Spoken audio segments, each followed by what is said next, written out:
Shavuot, Beruchim Tiyu Rabotai, 22 aujourd'hui en hébreu, deuxième Adar, dernier Shabbat du mois d'Adar, car ce Shabbat on va également annoncer Rosh Chodesh qui sera là à la fin de la semaine prochaine. Et on a aussi deux Sefer Torah. Un c'est la Paracha Shemini et le deuxième Para, l'histoire de la vache. Si on veut faire un résumé de la Paracha et prendre un message formidable, basé un peu sur les chiffres, notre Paracha elle parle une moitié inauguration du tabernacle et la fête qui s'est passée avec l'accident dans l'inauguration, le feu qui a brûlé les deux enfants d'Aaron, et tout l'autre moitié, ça parle de toutes les règles de cache-route, quels animaux on a le droit de manger, pas manger, les poissons cachers ou pas cachers. Ceux-là qui aiment les chiffres, notre paracha, chez Mini, c'est en valeur numérique 410. Le chiffre est connu, 410. La Gemara Yoma ne vient pas, je dis que le premier temple a duré 410 ans. Ce qui veut dire que, quand on prend le mot Bereshit, premier mot de la Torah, on le coupe en deux, Berosh, Yutaf. Au début, le premier temple, ça veut dire, Berosh c'est numéro 1, 410, Yutaf. Il va durer 410 ans. Alors, on sait pourquoi il a été construit, parce que Dieu nous a promis que quand vous allez arriver en Israël, Ani Hashem Ma'ale Etrem, je vais vous monter dans un niveau supérieur. Mais vous savez le secret pourquoi il a été détruit? On connaît les raisons. Pourquoi il a été détruit le premier temple? Avodah Zara, idolâtrie, Gilui Arayot, l'adultère, des meurtres. Mais tout ça est venu à cause de quoi?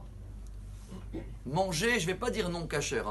Manger quand on a envie, oublier de faire les brachot et dire bon là c'est pas grave. Et là c'est l'histoire que tout le monde connaît. Tu viens acheter là bientôt pour les courses de Pessah. Tu vas voir, tu dis excusez-moi, c'est pas marqué kasher les Pessah.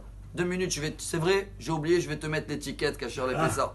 C'est pas ça. On doit bien chercher, faire attention car le seul, on a parlé de ce message, mais il faut terminer avec cette semaine. Le seul péché qui rentre dans notre corps, c'est la nourriture. Tous les autres péchés, ça nous entoure, ça rentre pas dedans.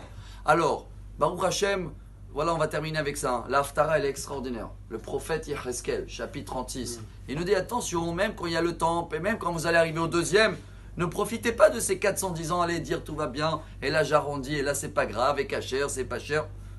Soyez sérieux parce que vous allez retrouver chez les non-juifs et là-bas ça va être très compliqué pour manger kasher, mais Dieu il dit je vais vous ramener en Israël. C'est une haftara formidable cette semaine.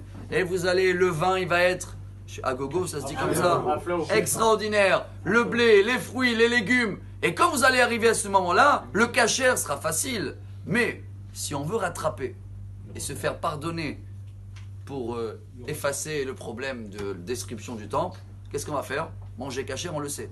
Les brachot, chers amis. Elle dit la Gemara Yevamot, Kadesh atzmecha bamutar lecha. À partir de ce Shabbat, voilà la ségoula, ce Shabbat, elle va être purifiée par la vache. C'est-à-dire par la viande, par les choses qu'on va manger ce Shabbat, couscous, viande, gefilte et fish, chacun. Les brachot avant, bien netilat, bien birkat Amazon, ça va nous purifier tout notre passé. Et c'est ce qui va nous amener, Bezrat Hashem, cette paracha extraordinaire. Ça parle de quoi? Inauguration du temple. Et la raison pourquoi elle a été détruite. Alors venez, on répare la raison pourquoi elle a été détruite. Et comme ça, on va avoir le troisième temple. Shabbat Shalom. Amar Rabbi Elazar.